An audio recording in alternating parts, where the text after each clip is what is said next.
How many times have you finally sat down in your own backyard, coffee in hand, ready to just breathe for 5 minutes, and you catch movement out of the corner of your eye? The neighbor's kid staring through the fence gap.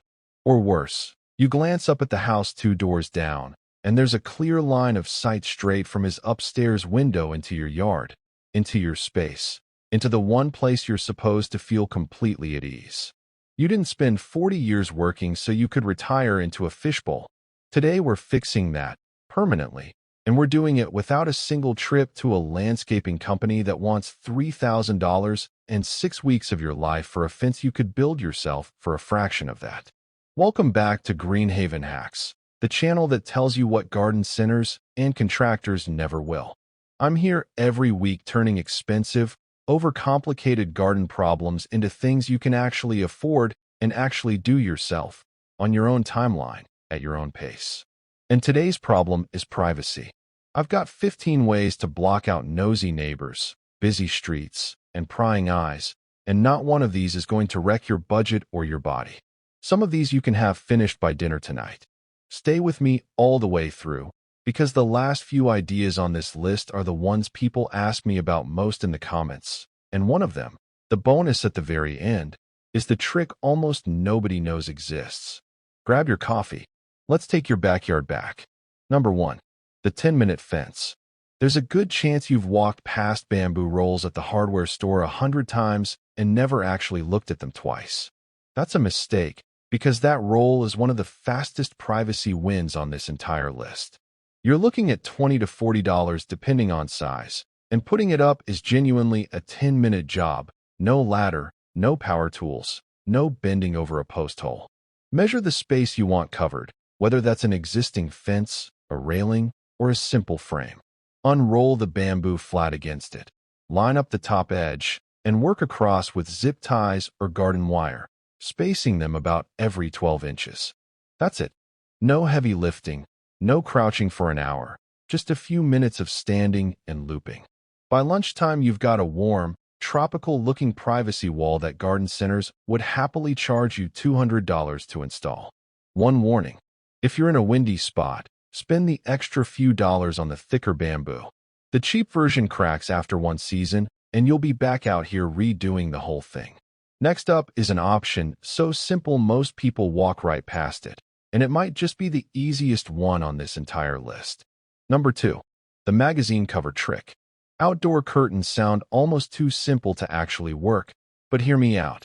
Hang a couple of weatherproof curtain panels between 2 posts or under a pergola if you've already got one, and suddenly you've got soft, breezy privacy that looks intentional, like something out of a magazine, not like you're hiding from the world. Figure out your 2 mounting points, measure the distance, mark your bracket spots, drill a small pilot hole, and screw each bracket in. No heavy hardware, no straining your shoulders overhead for long. Slide the rod through the panels, rest it into the brackets, or twist a tension rod to wedge it tight between posts. Adjust until they hang even, and when you want your view of the street back, just tie them off to the side with a cord. One critical detail: make sure the tag says outdoor or weather resistant. Regular indoor curtains will mildew and fall apart within a month out there, and that's money down the drain. Now let's talk about the option where nature does all the heavy lifting for you. Number 3. The living wall that smells like victory. Get yourself a trellis, wood or metal, doesn't matter much, and pair it with something fast-growing like clematis, morning glory, or star jasmine. This is one of my personal favorites because it doesn't just block the view, it fills your whole backyard with fragrance once it establishes. Dig a hole about a foot deep for the trellis base, stand it up, pack the soil tight around it, and give it a push to confirm it's not wobbly. Then dig small planting holes about a foot apart right at the base, drop your vines in, cover the roots, and water them well. As they grow, gently guide the stems toward the trellis and loosely tie them on. I'll be honest with you, this isn't an overnight fix. You're looking at a full growing season before it really fills in. But here's what nobody tells you. Once it's established, you're not doing any more heavy work. No more digging, no more hauling. The plant does the maintenance for you every single year after that. which is exactly the kind of long game that pays off best for someone who's done enough back-breaking gardening for one lifetime. If you want something with zero patience required, the next one is going to be your favorite. Number 4. The free fence nobody talks about. If you can get your hands on wooden pallets, and you usually can for free or close to it, you're sitting on a nearly free privacy fence. Dig your post holes about 2 feet deep, set the posts, and let the soil or quick-set concrete harden around them. Once solid, lift the pallets upright against the posts, drill pilot holes through the slats, and screw them into place. 3 or 4 screws per pallet is plenty. Sand any rough edges so nobody gets a splinter. And if you want it looking finished instead of like a construction site leftover, add a coat of outdoor stain. Here's the part almost nobody checks. Look for the stamp on the pallet before you use it. You want one marked HT, which means heat-treated, not chemically treated. That matters even more if you've got grandkids or pets running through that yard. This next one is the one every renter watching this needs to hear. Number 5. The privacy wall you take with you. If you're renting, or you just don't want to dig into someone else's property, large planters solve this completely. Go big, at least 18 to 24 inches wide, and fill them with tall shrubs like arborvitae, clumping bamboo, or boxwood. Fill the planter about a third full with soil, gently loosen the shrub's roots, set it in the center, backfill, and water until it drains through the bottom. Line a row of these along whatever needs screening and shift them until the gaps close up visually. No digging, no post holes, no strain on your back or your lease agreement.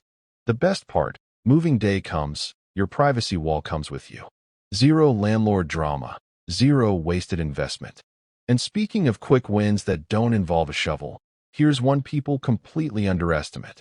Number 6. The sail that steals your view back. Shade sails aren't just for blocking sun.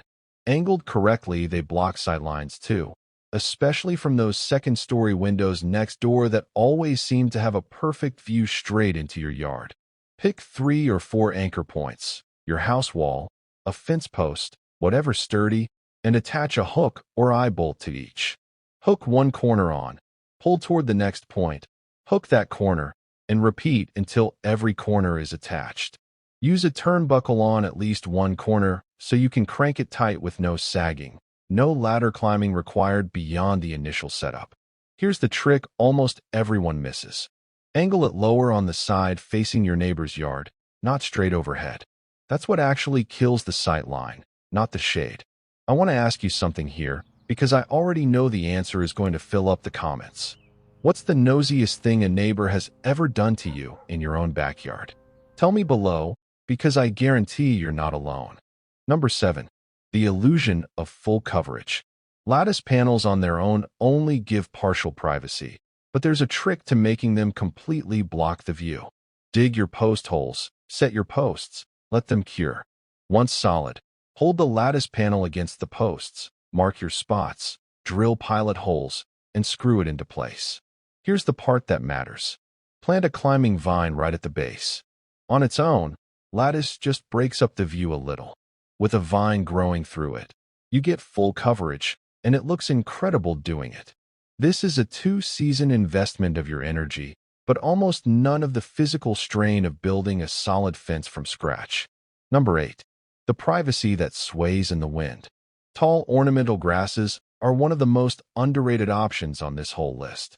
Think pampas grass, miscanthus, or feathergrass. Pick a sunny strip along the area you want covered. Dig holes about twice the width of the root ball, spaced 2 to 3 feet apart. Mix in a little compost for a strong start.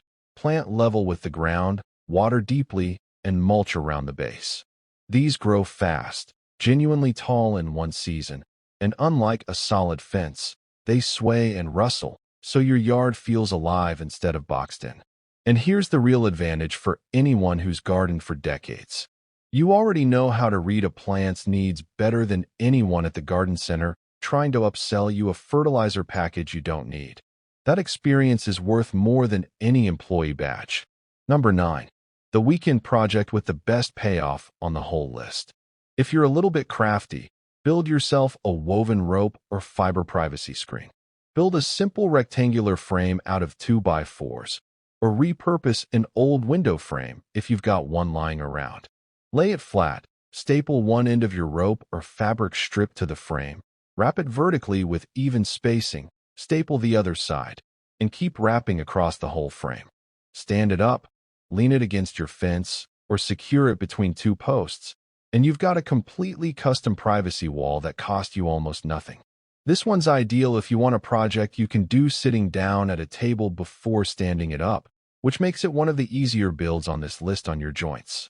Number 10. The living wall you can actually eat from. One step up from that is a vertical pallet planter wall. Stand a pallet up, staple landscape fabric across the back and bottom of each slot so the soil doesn't fall straight through. Fill each pocket with potting soil and plant small trailing or bushy plants, ferns, succulents, or herbs into each slot. Water gently, lay it flat for about a week to let the roots settle, then stand it upright against a wall or post. Line a few of these up, and you've built a living wall that also happens to be a working herb garden. That's privacy and fresh rosemary in the same square foot of space, and you did it standing at waist height the whole time instead of bending to ground level. Number 11. The one that outlasts everything else on this list. If you want something that will still be standing long after every wooden option has rotted, corrugated metal panels are it. Set your posts, let them cure, hold the first panel against them, and drill through into the post using screws with rubber washers. That detail matters. It stops water from sneaking into the screw holes and rusting things out early.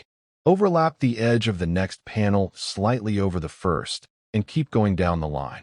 If the industrial look isn't for you, a coat of exterior metal paint softens it considerably. This is heavier work up front, so if your back isn't up for post setting solo, this is one worth trading a favor for with a neighbor or grandkid, because once it's up, it needs almost nothing from you ever again. Number 12. The one everyone asks about in the comments. A living willow fence sounds like something out of a fairy tale, but it's genuinely simple. Buy fresh willow whips. Push the thicker end about 6 inches into loosened soil, spacing them roughly 8 inches apart in a row. Take your thinner whips and weave them horizontally through the uprights, over one, under the next, tying off each row with garden twine so it holds while it roots. Water it regularly. Willow roots insanely fast, and as new shoots grow, keep weaving them in to thicken the whole structure. Within one season, this isn't just a screen. It's a living, growing fence, and it gets denser every single year after that with almost no upkeep from you. I want to know, has anyone watching this actually tried a living fence before? Did it work the way you hoped, or did it turn into more of a project than you bargained for? Tell me honestly in the comments, because I think a lot of people are scared to try this one, and I want the real story. Number 13. The fence with zero commitment. If digging isn't allowed where you live, renters, this one's for you again. Modular freestanding fence panels are a lifesaver. They sit on concrete deck blocks or metal post spikes instead of being cemented in. Place your blocks or spikes at each joint. Slot the panel's post base in. Check its level. Connect the next panel using the built-in bracket and repeat down the line. Nothing's permanently attached to the ground, so you're not breaking any lease agreement, and there's no post hole digging putting strain on your lower back at all. Number 14. The privacy you can turn on and off. A retractable privacy screen might be exactly what you need if you like flexibility. Mount the roll bracket at one end. Mount the track bracket at the other end level with it. Pull the fabric across and clip it in, and test rolling it back and forth a few times to confirm it glides smoothly. Whenever you want the open view back, say the grandkids are over and you want to chat with the neighbors, you just roll it away. This is one of the lowest effort options on the entire list to maintain long term, because there's no plant to grow, no wood to reseal, just a simple roll mechanism doing all the work for you. Number 15. The permanent investment. If you've got a full weekend, some help, and you want something that adds real value to your property, build an actual wood privacy fence section. Mark your fence line with string and stakes so everything runs straight. Dig your post holes about 2 feet deep, spaced 6 to 8 feet apart. Set your posts. Check them dead level, pour concrete, and let it cure a full 1 to 2 days before touching it. Attach horizontal support rails between the posts, cut your fence boards to height, and attach them vertically one at a time, checking with a level every few boards so the top stays even. This is the most physical work on the entire list, and honestly, this is the one where I'd tell you to bring in help for the post setting and let yourself handle the finishing work, the staining, the board placement, the parts that don't require you to be hunched over a post hole all day. There's no shame in delegating the heavy lifting, so you can enjoy the part that's actually satisfying. Now, before we get to the bonus tip I promised you at the start of this video, I need you to do one thing. If any of these 15 ideas just saved you from calling a contractor and spending money you didn't need to spend, hit that subscribe button right now. Tap the notification bell, and make sure you select all notifications. Not just subscribe and forget it. All notifications. Because every single week I'm putting out another video like this one, taking something expensive and overcomplicated and turning it into something you can actually do yourself, and I don't want you missing a single one. Here's the bonus tip I told you about at the very beginning, the one that has nothing to do with fences, plants, or panels at all. Privacy isn't just about what your neighbors can see. It's about what they can hear, and more importantly, what you can hear. A small solar-powered water fountain, the kind that costs around $30 to $50 and needs zero wiring, zero digging, and about 5 minutes to set up on a patio table or in a garden bed, does something almost nobody thinks about.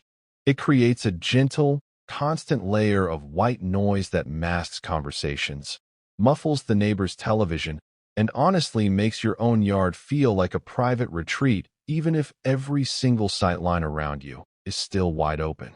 It's not a substitute for the 15 ideas above. It's the finishing touch that makes all of them feel complete. Set it up once, and you'll wonder why you didn't do it years ago. So let's recap everything we covered today. We started with the 10-minute bamboo roll and the outdoor curtain trick for instant, low-effort privacy. We moved into the trellis and vine combination and the free pallet fence for bigger coverage without breaking the bank. We covered planters for renters, shade sails angled to kill sight lines, lattice paired with vines, ornamental grasses that sway in the wind, a woven fiber screen you can build sitting down, a vertical pallet herb wall, long-lasting corrugated metal panels, the living willow fence everyone asks about, modular no-dig panels, a retractable screen you control at will, and a full permanent wood fence for when you're ready to go all in. And finally, the bonus, a simple water fountain that handles the sound side of privacy that fences alone never touch. That's 15 ways, plus one secret weapon, to take your backyard back, whether you've got $50 in an hour or a full weekend and a bit of ambition. I want to know which one you're actually going to try. Drop it in the comments. I read every single one, and it genuinely helps me decide what to cover next. If you've already tried one of these in your own yard, even better, tell me how it actually turned out, the good and the bad. And if this video saved you money, saved your back, or just saved you from another awkward moment with a nosy neighbor, do yourself a favor and hit subscribe, tap that bell, and select all notifications so you never miss what's coming next. Because next week I'm covering the biggest mistakes people make when planting privacy hedges. And trust me, you don't want to plant the wrong thing and wait a full year to find out it didn't work. Turn on those notifications now, so you're not the one finding that out the hard way. See you in the next one.